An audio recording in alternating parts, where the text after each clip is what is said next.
መጀመሪያውና ትልቁ ዓላማ ተገቢ ያልሆኑ ብዥታዎችን ማስወገድ ነው። ይሄ መሰረታዊ ጉዳይ ነው። ሌሎቹን ጥያቄዎች ለመመለስ መሰረታዊ ጉዳይ ላይ መግባባት በጣም ያስፈልጋል። የሃይማኖት ተቋማትን አሁን ያለው የመደመር መንግስት እንዴት ነው የሚመለከተው? የሚመለከተበት መነጽርና እሳቤ ምን ይመስላል የሚለው ላይ እኩል ሁሉም የያዘው አይመስለንም።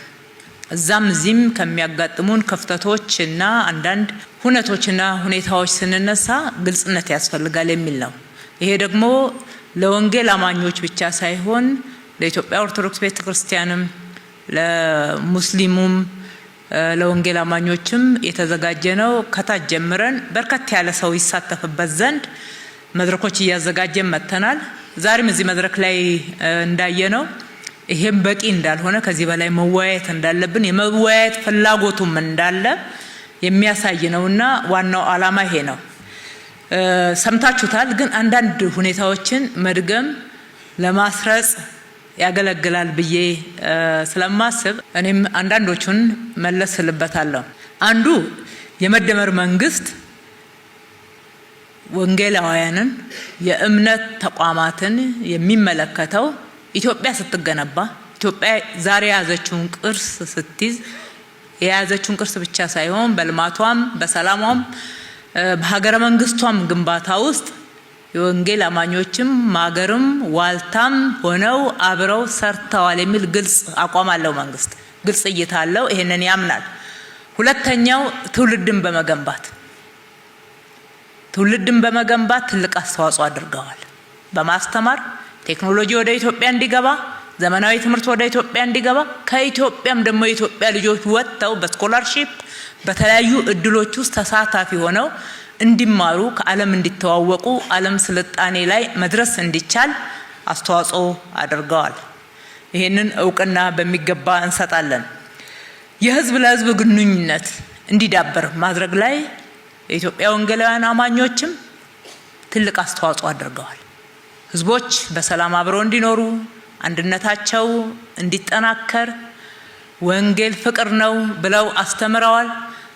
ከእምነታቸው አባል የሆኑትን ብቻ ሳይሆን ሰውን ሁሉ መውደድ፣ ሰውን ሁሉ በፍቅር ማየት፣ ለሰው ልጅ መጸለይ፣ በሰው ልጆች መካከል ሰላማዊ ግንኙነት እንዲኖር ማድረግ ላይ የተደረገውን አስተዋጽኦ በሀገር ግንባታ አይን መንግስታችን እውቅና ይሰጠዋል። አስተዋጽኦም አድርጋቸዋል። አራተኛው ከታሪክና ቅርስ ጥበቃ አንጻር የተደረገው ነው። የኢትዮጵያ ወንጌል አማኞች ከኢትዮጵያ ታሪክና ቅርስ የተነጠሉ አይደሉም፣ አካል ናቸው። ፓርት ኤንድ ፓርሰል በመጠበቅም እነኚህ ታሪኮች ኢትዮጵያን ያስተዋወቋት ቅርሶች ኢትዮጵያ የምትታወቅባቸው ትላልቅ ታሪኮች እንዲሰሩ እንዲጻፉ ማድረግ ውስጥ ድርሻቸውን ተወጥተዋል። በተለይም በዲፕሎማሲ ይህንን በማስተዋወቅ ቱሪስቶች ወደ ኢትዮጵያ እንዲመጡ እንዲያውቁ በማድረግ በሚሽነሪም በሌሎች ተልእኮቻቸውም ያደረጉት አስተዋጽኦ መንግስት እውቅና የሚሰጠውና በታሪክም የሚመዘገብ እንደሆኑ እዚህ ላይ ምንም አይነት ብዥታ እንዳይኖር ነው።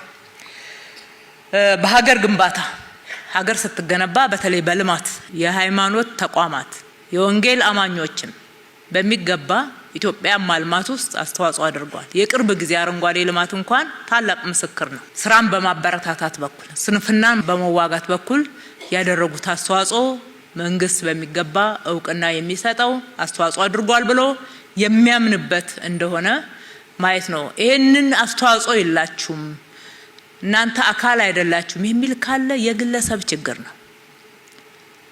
የቆየ ለዘመናት አንዳንድ የተዛቡ ነገሮች ባንዴ አይቀረፉም። መንግስት ግን እንደ መንግስት አቋሙም ይሄ ነው።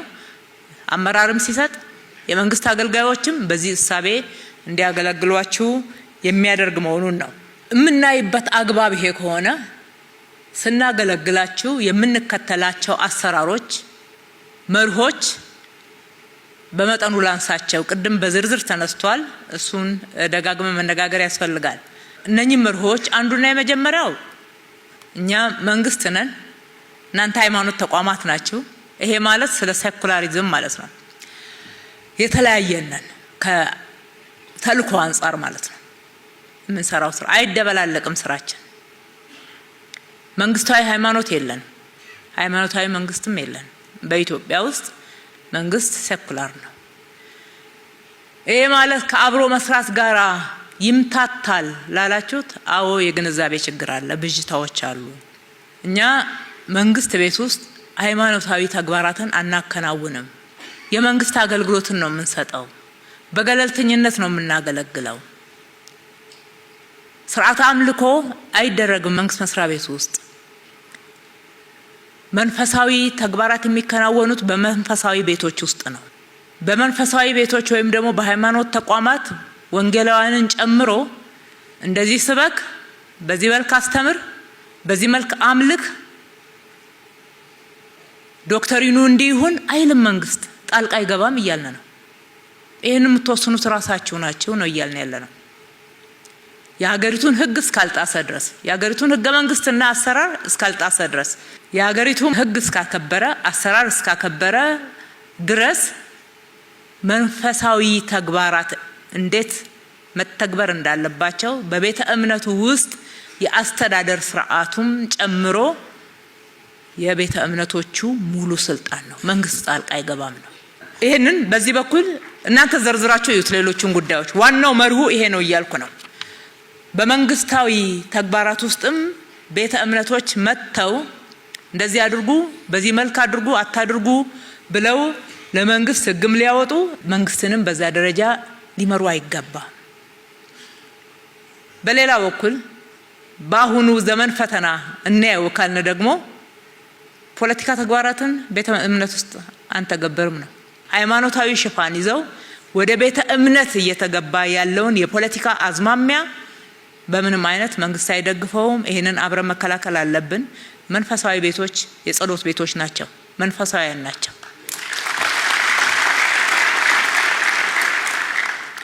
እኩል እናገለግላለን። እኩል ለማገልገል ጥብቅ የሆነ መርህ እንከተላለን። ሁሉንም ኢትዮጵያ የብዝሃ ሃይማኖት ሀገር ናት። እነኚህን አሁን እንኳን እዚህ በወንጌላውያን እንኳን ስንት ስም ጠርተናል።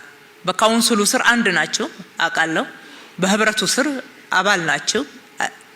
ይሄ እንዳለ ሆኖ ነገር ግን አባል ወደ ሆነበት ቤተክርስቲያን ቤተ እምነት የሚያዳላ ወይም ደግሞ አባል ያልሆነለትን የሚገፋ የመንግስት አሰራር ካለ ሀገር ይፈርሳል፣ ተቋም አይጠነክርም። ይሄንን አንከተልም። እኩል እናገለግላለን። በእኩልነት አይን እንመለከታለን ስንል ተቋምንም እንደ ተቋምን የሚወክሉ ግለሰቦችንም እኩል እናገለግላለን። በተለይ ተቋምን ስናነሳ ሃይማኖታዊ ተቋምን የወንጌላውያን አማኞችን፣ የኢትዮጵያ ኦርቶዶክስ ተዋሕዶ ቤተክርስቲያንን፣ ካቶሊክን፣ ሙስሊምን ሁሉንም እኩል የምናገለግልበት የአሰራር ስርዓት ነው ያለን። ይሄ ማለት ሰዎች አያጠፉም እያልኩ አይደለም። ሰዎች አያዛቡም እያልኩ አይደለም። ሐዋርያው እንዳነሳ ሰው መስራት ያስፈልጋል እንዳይዛባ። ሰዎች በራሳቸው ኢንተረስት ምክንያት፣ በራሳቸው ፍላጎት ምክንያት፣ በራሳቸው ጸባይ ምክንያት ያጠፋሉ። ሲያጠፉ ግን የመንግስት ፍላጎት አድርጎ መረዳት አይገባም። መንግስት እንዲዛባ አይፈልግም። በእኩልነት ሁሉንም ማገልገል ይገባል። እዚህ ፊታቸው የተቀመጠን እንኳን አባልነታችን ወይም ደግሞ የምንከተለው የተለያየ ቤተ እምነት ነው ለማምለክ ምን ሄደው ግን ለምንቀርበው የምናዳላ ከሆነና የማንቀርበውን ደግሞ በትክክል ማናገለግል ከሆነ አጽያት አይሆንም እንዴ? አጽያት ነው በእግዚአብሔር።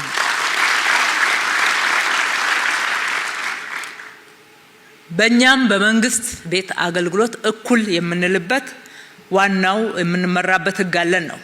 ኢትዮጵያዊ የሆኑ የእምነት ተቋማትን እኩል እናያለን።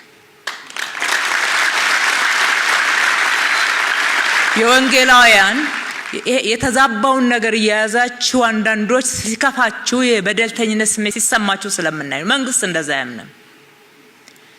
የወንጌላውያን አማኞች ወይም ደግሞ ቤተክርስቲያኖች መሰረት ወንጌል ነው፣ ክርስቶስ ነው ብለን እናምናለን።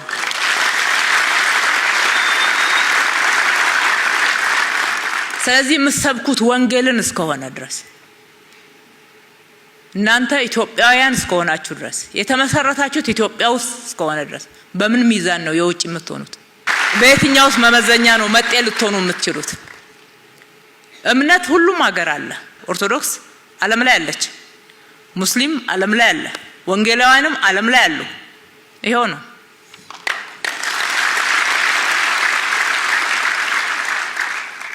ሌላው ሁሉንም ስናገለግል እንደየእሴቶቻችሁ ነው። ይሄ አድሎ አይደለም። እንደየእሴቶቻችሁ እንደየአስተምሮ ማለት ነው።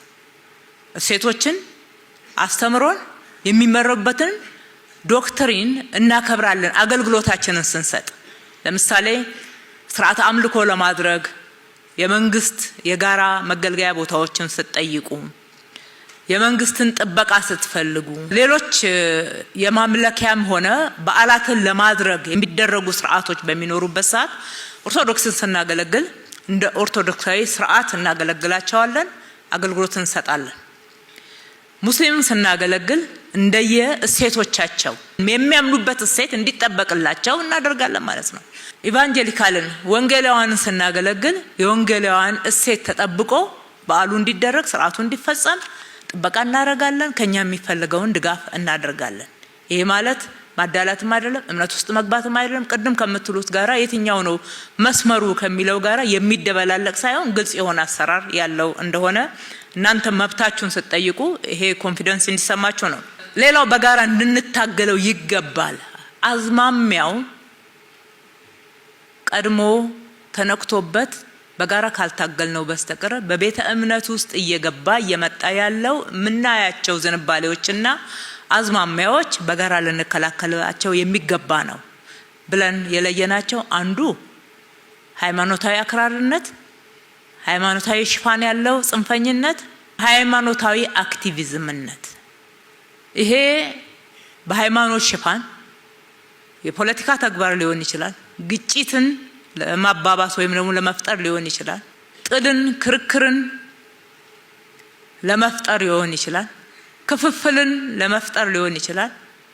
ለአንዱ ሃይማኖት የተለየ ቀናኢ በመምሰል ሌላው ሃይማኖት ላይ የሚደረጉ አላስፈላጊ የሆኑ አክቲቪዝም ወይም ደግሞ ሃይማኖታዊ ሽፋን ያደረጉ ተግባራትና ዝንባሌዎች በጋራ እንታገላቸው።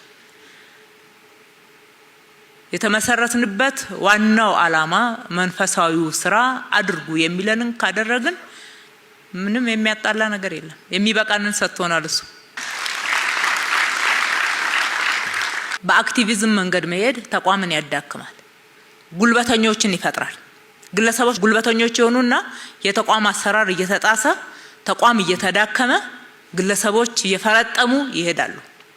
አንዳንድ ችግሮች ሲያጋጥም ድምጽ የሆኑ የሚመስሉ ለአንድ እምነት ወይም ደግሞ ተቋም የወገኑ የሚመስሉ ብቅ ብቅ ሲሉ ሲታገሉ ወይም ደግሞ ሲጽፉ ሲያጫጩ ስታዩ ግድ የለም። በሱ መንገድ የሚከበር መብት የለም። ተው፣ አካሄዳችን ይሄ አይደለም፣ የተመሰረትንበት ዓላማ ይሄ አይደለም፣ የኛ እምነት ይሄ አይደለም ለማለት ደፋሮች መሆን ያስፈልጋል። ማስቆምም ይገባል። ተቋም አሰራሩ ችግር እንኳን ቢኖርበት ተቋማዊ አሰራር መጠበቅ መልካም ነው። አንዳንድ ጸጾች ቢኖሩም እንኳን ተቋምን እያዩ እሱን እያረሙ ተቋምን ማጠናከር ነው ተገቢ የሚሆነው። ስለዚህ ሃይማኖታዊ አክቲቪዝም ጉልበተኞችን ከፍ ከፍ የሚያደርግ ድምጽ ለማሰማት ነው የሚሉ ሽፋኖችን በመከተል ከሌሎችም ጋራ ለማጋጨት እንዲሁም ደግሞ የቤተ እምነቱ አሰራር እንዳይጠበቅ የሚያደርጉትን በጋራ መከላከል ያስፈልጋል። መንግስትም ላይ ሀገርም ላይ ጉዳትን ያመጣል። አሁን ዓለምን እንዴት እየናጠ እንደሆነ ታውቃላችሁ። ጥቂቶች የሚሰሙበት የብዙሃን ድምጽ ደግሞ የሚታፈንበት ሁኔታ እዛም እዚህም እያየን ነው።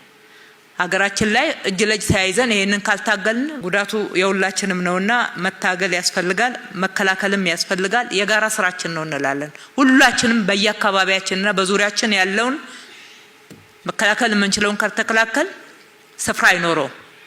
አንዱ ጋር ጠበቅ ያለ አሰራር ሲኖር ሌላው ጋር ሸሽቶ የሚገባበት መሸሸጋ አያገኝም ማለት ነው። ይሄንን መርህ መሰረት አድርገን ስናገለግላችሁ ያጋጠሙን ችግሮች ደግሞ በሂደት አሉ። አንደኛ እናንተም እንዳነሳችሁት እዛም እዚህም ባልሆነ መንገድ ይገነዘቡናል ያላችሁት አዎ አለ። የተዛባ ስር የሰደደ የሐሰት ትርክትም አለ፣ ባልተገባ መንገድ መረዳትም አለ። ግን ደግሞ እየተሻሻለ የመጣው ማየት መልካም ነው። በተሳሳተ መንገድ ሲሰማ የቆየ በአንድ ጊዜ ንቅል አይልም፣ ሂደት ይጠይቃል። ሁለተኛ የመበታተን በእርግጥ አሁን ካውንስሉ ከተቋቋመ በኋላ ሰብሰብ የማለት ሁኔታው ጥሩ ነው። መበታተን፣ መከፋፈል በዚህ መንገድ የሚታዩትን ጉዳዮች ብታዩት ነው የሚሻለው። አሁንም ብታዩት ጥሩ ነው። ጠንካራ ተቋም ነው የምንፈልገው እኛ። ጠንካራ የወንጌላውያን እምነት ተቋማት ነው የምንፈልገው። የተበታተኑ አይደሉም።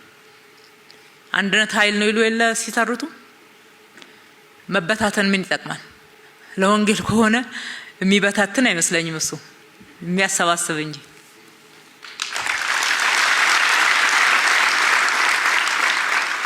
እኛም አገልግሎታችን ተደራሽ እንዲሆን ሰብሰብ ማለታችሁ ነው የሚያስፈልገው። ባለፉት ስርዓቶች ውስጥ የእምነት ተቋማትን መከፋፈል፣ መበታተን ነበረ መንግስት የሚከተለው ውስጥ አሰራር እንደምታውቁት። አሁን ደግሞ ሰብሰብ ብላችሁ ጠንከር ብላችሁ ቆሙ ነው እያልን ያለ ነው።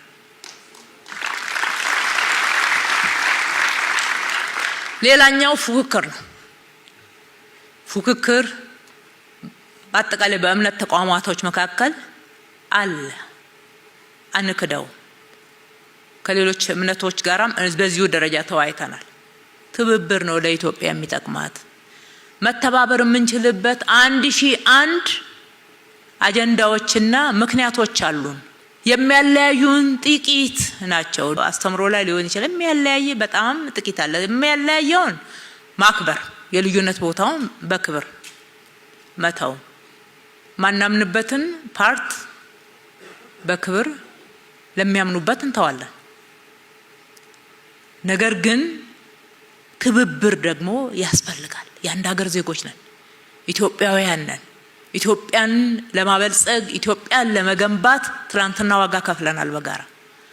ዛሬም ኢትዮጵያ የሁላችንንም የተደመረ አቅምና ኃይል ትፈልጋለች።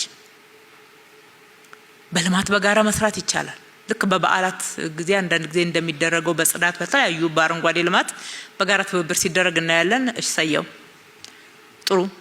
ግን አሁንም 1001 ርዕሶች አሉ ልንተባበርባቸው የምንችል ሰላምንም ጨምሮ ማለት ነው። ትውልድ ቀረጻ ላይ አሁን ትውልድ በስነ ምግባር የታነጸ እንዲሆን፣ ሰነፍ እንዳይሆን፣ ሌት ተቀን የሚሰራ ጠንካራ የሰለጠነ እውቀት ያለው ትውልድ እንዲሆን አብሮ መስራት ለምን አይቻልም? ጥሩ እውቀት ኢትዮጵያ ካቶሊክ ጋር ካለ ቁጭ ብላችሁ ወጣቶቻችሁን አሰባስባችሁ እንድታሰለጥን ማድረግ ይጎዳል፣ ይጠቅማል። ኦርቶዶክስ ጋር ካለ ለስራ የሚያበረታታ አዳዲስ እውቀቶችና ቴክኖሎጂዎችን ማስተዋወቅ የሚችል ካለ እሰየው። ሙሉ ወንጌል ጋር ካለ ቀጥሉበት። መካነ ኢየሱስ ጋር ካለ እያላችሁ እንደዛ በጋራ የምንሰራባቸው እቺን አንድ ምሳሌ ነው የጠቀስኩት። እኔ ብዙ እውቀቶች የተለያዩ ቦታዎች ላይ አሉ። ሰብሰብ አድርገን ብንጠቀማቸው ሀገርን እንገነባለን።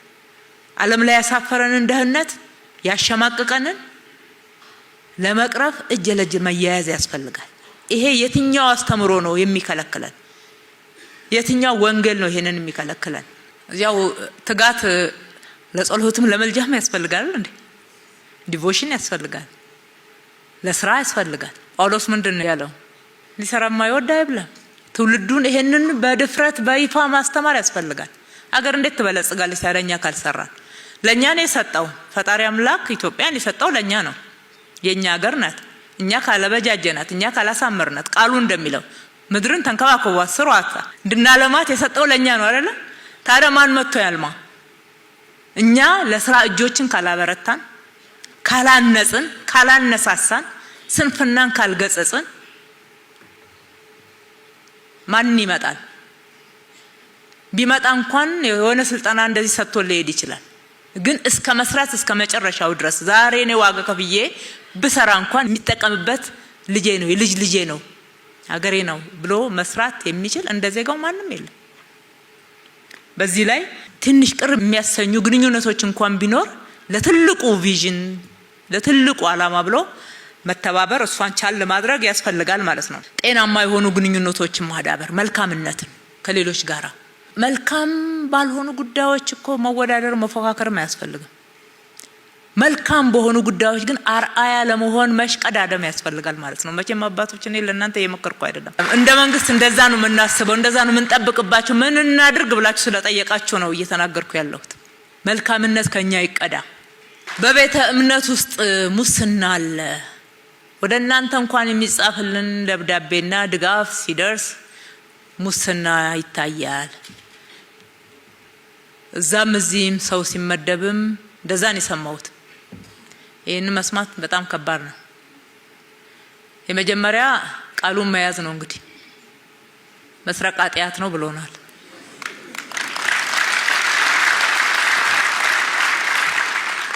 እናንተ ጋር ሙስናን 100% ካላስወገዳችሁ ለኛ እንዴት ትመክሩናላችሁ? ከየት እናምጣቸው? እነኚህ የሚሰርቁትን እናንተንም ጭምር ጉቦ የሚጠይቁትን በሚገባ እናውቃለን። ገንዘብ ፈልገውባችሁ እንደሚያስቸግሯቸው እናውቃለን። የደረስንባቸው የቀጣናቸውን ቁጥራቸው ቀላል አይደለም። ግን ማን ያስተምርልን? ማን ያንጽልን? የት ይታነጹ?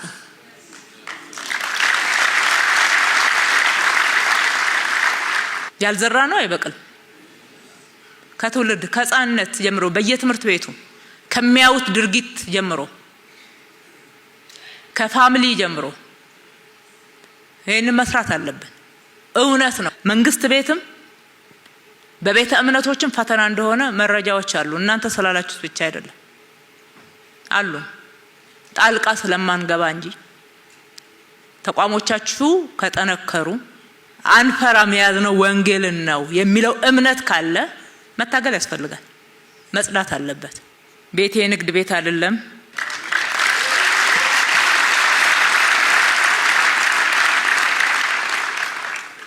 ስራን 24/7 እናንተ ስትሰሩ በምሳሌነት እያየናችሁ ነው። ግን የማህበረሰቡ እኮ አልሆነም፣ ገና ባህል አልሆነም። እንዴት ነው ወደ ታች ማውረድ ያቃታችሁ የሚል ጥያቄ ተነስቷል። አዎ ገና ባህል ያልሆኑ በርካታ ባህል እንዲሆኑ የምንፈልጋቸው ስራዎችና አሰራሮች አሉ። ከትጋት ጀምሮ፣ ትጋት ብቻ አይደለም፣ ጽዳትም ባህል መሆን ያለባቸው፣ መከባበርም፣ ታላቆችን ማክበርም፣ ኢንስቲትዩሽን ተቋማትን ማክበርም፣ አሰራርን ማክበርም፣ ህግን ማክበርም ባህል መሆን ያለባቸው አሉ። እኛ አመራሮቻችንን ዘንድሮ አመቱ መጀመሪያ ጀምረን አንድ ርዕስ ላይ ከክረምት ጀምሮ ክቡር ጠቅላይ ሚኒስትራችን ጽፈው ስናሰለጥን የቆየ ነው። ከቃል እስከ ባህል የሚል ቃሉን እናገራለን። ይሄ መሆን አለበት፣ ይሄ መሆን አለበት እንላለን። ግን ደግሞ ያን የተናገርነውን ተግባራዊ አድርገን የእለት እለት ህይወታችን አካል ገና አልሆነም ብለን ነው ከአመራሮቻችን ጋራ እየተነጋገርን እያሰለጠን ያለ ነው። ባህል መሆን አለበት። ከስንፍና መላቀቅ፣ ስራ መስራት የሁሌ ስለታዘዘ ስለሚያስቀጣ ወይም ደግሞ ስለሚያስጠይቅ ሳይሆን ያስፈልገኛል ብሎ ማመንን። ለኔ ነው ጥቅሙ። አካባቢ ሲጸዳ እኔ ነኝ ከበሽታ የምላቀቀው፣ መልካም ጠረን ማገኘው። ዛፎች ሲተከሉ የአየር ንብረት መዛባት የሚወገደው፣ ወረርሽኝ የምናስወግደው በዚህ ጭምር ነው። በጸሎት ብቻ አይደለም፣ መስራትንም ጭምር ስለሚያዝ ማለት ነው። ሁለቱንም በሚዛኑ ነው የምንይዘው ማለት ነው። ስለዚህ እናንተ ማስተምሩ፣ እኛ ማስተማር አለብን። እኛ እየሰራንም ስሩ እያልንም የመንግስት ህግ አለ፣ የግዴታ የማስከበር ግዴታ አለብን። እሱንም እያስፈጸምን እየቀጣንም ስርዓት ለማስያዝ እንጥራለን። እናንተ ደግሞ በጣም ሰፊ ምእመን አላችሁ። በጣም ሰፊ ጊዜ ስጡ ለይን ለማስተማር ለማሰልጠን። በርካታ ግንኙነቶች አላችሁ ከውጪም እርስ በርስም። ቅድም ያልኩትም ህዝቡን አሰልጥኑ። ይሄ ፖለቲካ አይደለም። ይሄን መንግስት ቤት ውስጥ ብቻ ሳይሆን እናንተ ጋር መነገር አለበት። እንዴት ፖለቲካ ይሆናል? ህዝቡን ማነጽ እኮ ነው ይሄ። ኖ ፖለቲካ ቤታችን አይመጣም፣ ትክክል አይደለም። ይሄ የእምነት ቤት ነው ማለት ፖለቲካ አይደለም። ለመንግስት እና ለመንግስት አመራሮች መጸለይ ቃሉ ያዛችሁም እንዴ? እንዴት ፖለቲካ ይሆናል? ቃሉ ነው የሚያዘን የሚል ደፋር በየቤተ ክርስቲያኑ ውስጥ ቃሉ ነው የሚያዘን አይደለም። ቃሉ በመፈንቅለ መንግስት አድርጎ አይልም። በጠመንጃው አፈሙዝ አርጉ አይልም። መግደል ኃጢአት ነው ይላል። አታድርጉት። ሌሎቹ ተገነቡ የምንላቸውና ለመጎብኘትም ለመኖር የምንመኛቸው የሌሎች ሀገራት የተገነቡት በዚህ ስርዓት ነው፣ ስርዓት ባለው ነው፣ በምርጫ ነው። ይሄ ፖለቲካ አይደለም። ስርዓትን መጠበቅ፣ ህግን ማክበር፣ ህግን ማድረግ ግዴታ ነው። ቤተ እምነቶች ላይ አስተምሩት የሚገባ ነው። የቱ ጋ ነው እስኪ የትኛው ወንጌል ወይም ደግሞ አስተምሮ እንደሚከለክል መነጋገር እንችላለን። የምናስተምርበት አግባብ ነው የሚለያየው እንጂ ስርዓትን አክብሩ፣ ህግን አክብሩ፣ በስነ ምግባር ታነጹ፣ ለስራ ትጉ፣ አልሙ፣ ተከባበሩ፣ አክብሩ ማለት ግጭትን አስወግዱ። ጥል፣ ክርክር፣ ግጭት ኃጢአት ነው፣ ቃሉ ይከለክላል ብሎ ከቃሉ መዞ ከቃሉ ተንትኖ ማስተማር የእያንዳንዱ ቤተክርስቲያን ኃላፊነት ነው። እኛም ደግሞ ኃላፊነታችን እንወጣለን። እናንተ ስታግዙን ደግሞ ይፈጥንልናል። አሁን ያያችሁት ጅማሮች ወደ ባህል ይቀየርልናል። ከዚሁ ጋር አያይዤ አሁን ቤተክርስቲያን እንዲታነጹ ወይም ደግሞ የአምልኮ ቦታዎች እንዲሰሩ የሰጠናቸው ቦታዎች አሉ። እነኛ ቦታዎች አንደኛ በወሰዳችሁት ቦታ ላይ ከተማውን የሚመጥኑ ስራዎች ይሰሩ።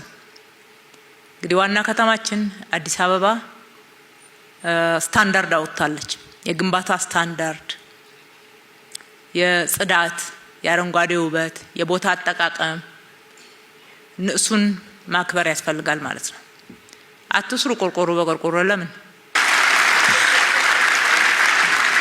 ጥሩ ግንባታ ገንቡ። ከተማውን የሚመጥን ስለመስጠት ማስተማር ነው። ስለዚህ ቤተክርስቲያኑን ከወደደ እምነቱን የሚከተል ከሆነ አዋጥቶ በደንብ ጥሩ ነገር ከተማውን የሚመጥን ነገር እንዲገነባ ማድረግ ያስፈልጋል። ለምን የመሪዎች ጫና ብቻ ይሆናል? ያስፈልጋል። የሚገነቡ አሉ። እነ ኢትዮጵያ ካቶሊካዊት ቤተክርስቲያንን፣ መካነ ኢየሱስን፣ ኦርቶዶክስን፣ መስጂድም አሁን እየተገነባ ያለውን ታያላችሁ አይደል? ከከተማው ስታንዳርድ ጋር እየመጣ ነው ያለው። ወንጌላውያን መካከልም በጣም ጥሩ ግንባታዎች እየገነባችሁ ያላችሁ አሉ። የቀሩ አሉ። የወቀሳችሁን አንዳንዶቹን ስሰማቸው እንደተባለው ከሆነ በጣም ትክክል አይደለም፣ እናርማለን። በተባለው ልክ ከሆነ እንደተባለው ግን በዛ ደረጃ መረጃ የለንም። ነገር ግን ከነበረበት አንጻር ነው ማየት ያለባችሁ። በአንድ ጊዜ የሚሟላ ነገር የለም። እኛም ስንሰጥ ካሳ እንከፍላለን።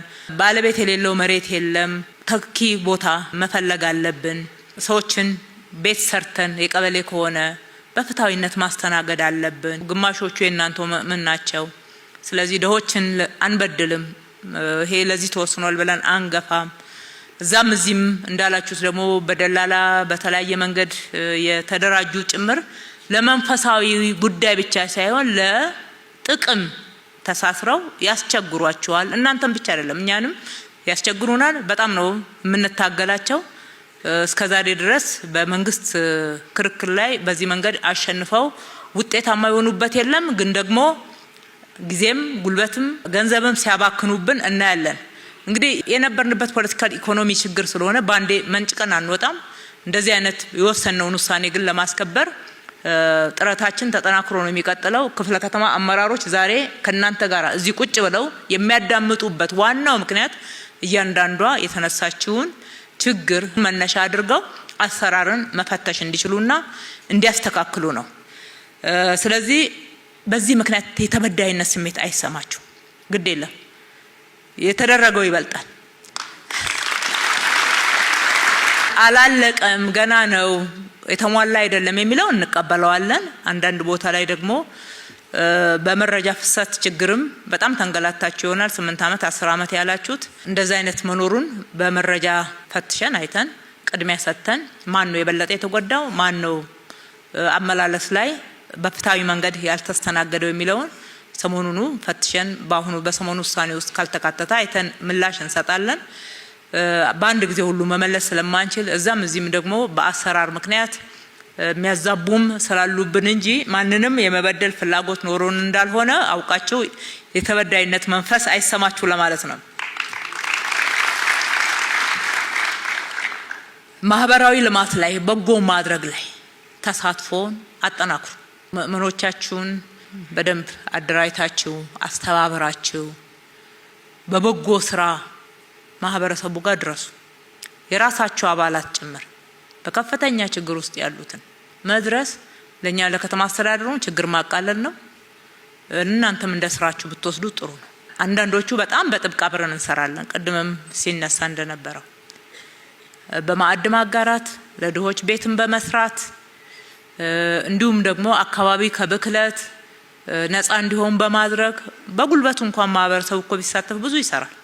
ከአምልኮ ስርዓት በኋላ 1 ሰዓት ቢሰጥ ያ ብዙ ማህበረሰብ ብዙ ነገር አካባቢውን አጽድቶ አረንጓዴ ተክሎ ውሃ ጠጥቶ መግባት ይችላል። ማስተማር እና ማለማመድ ከተግባር ጋር ስናያይዘው ስር ይሰዳልና እንዲሁም ካለው ላይ ተወሰነ ያዋጣ ድሆችን መርዳትን እንግዲህ የወንጌላውያን አንዱ ሚሽንና አላማ ነውና ይሄንን መፈጸምን ማበረታታት እንወዳለን።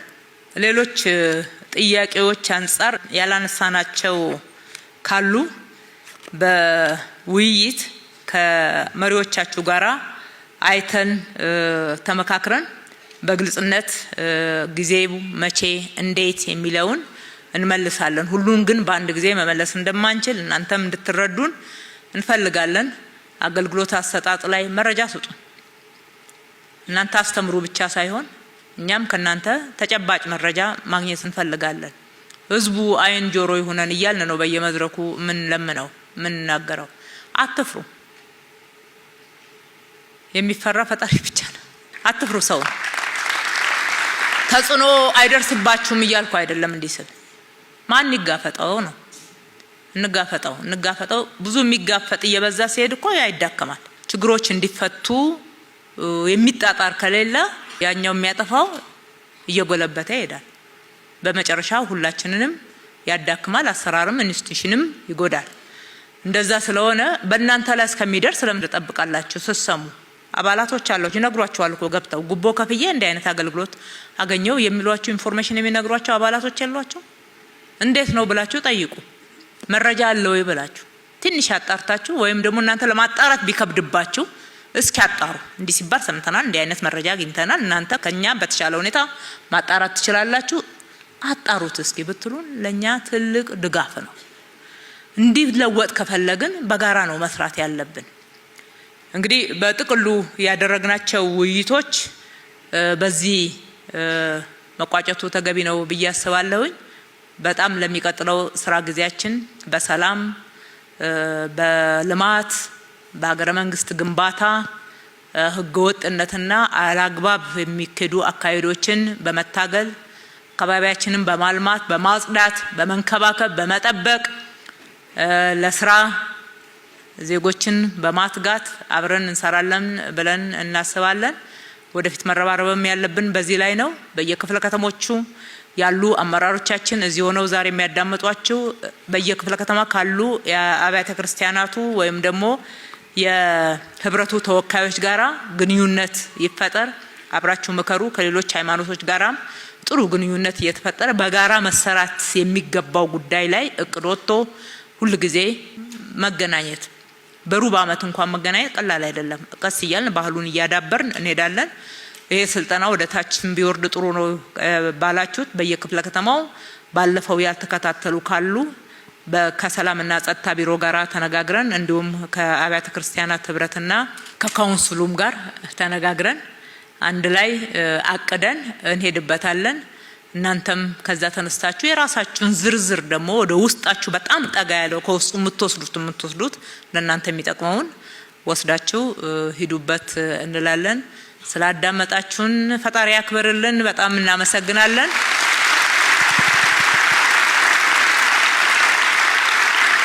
ፈጣሪ ኢትዮጵያና ህዝቦቿን ይባርክ።